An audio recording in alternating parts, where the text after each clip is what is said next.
একবার ঋষভ অ্যান্ড মধুশ্রী বাগচিকে স্টেজে আসার জন্য এবং কিছু বলার জন্য রিকোয়েস্ট করবো প্লিজ। প্রথমেই জানাই স্যারকে থ্যাংক ইউ। স্যার যেই প্রফেশনে আছে আমার মনে হয় না কোনো সেই প্রফেশনের মানুষ আজকে যেই টাফ টাইমও আছে সামনে আমরা সবাই জানি যে এতটা টাইম দেবে, তাই স্যারের জন্য একবার সবাই যাতে হাততালি বাজায়।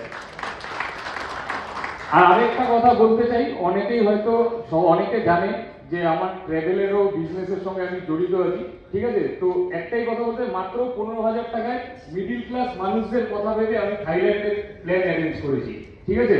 তো একটাই কথা বলতে চাই, নেক্সটে আমি প্রমিস করছি যে নর্থ বেঙ্গলেও যাতে অনেকে আসে, সেই জন্য আমি কিছু করবো যাতে স্যাররাও সাহায্য করে সেই ব্যাপারে একবার একটু দেখার জন্য।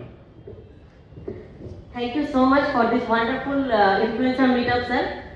আমার একটা রিকোয়েস্ট আছে, আমার মনে হয় এখানে সবাই আমার সাথে সহমত হবে।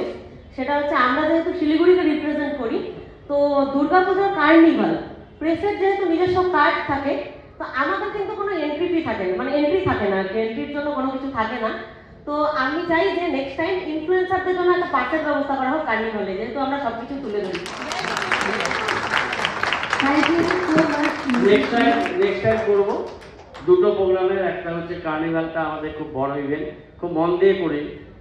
দুর্ভাগ্য হচ্ছে শিলিগুড়িতে অত বড় জায়গা নেই, নদীর ধারে যদি থাকতো আমার ইচ্ছা ছিল যে কলকাতার সাথে কমপ্লিট করব, কিন্তু এর মধ্যেই করব। আরেকটা হচ্ছে আমরা মঙ্গল ঘট যাত্রা করি পয়লা বৈশাখ, এটা কিন্তু খুব দারুণ প্রোগ্রাম হয়।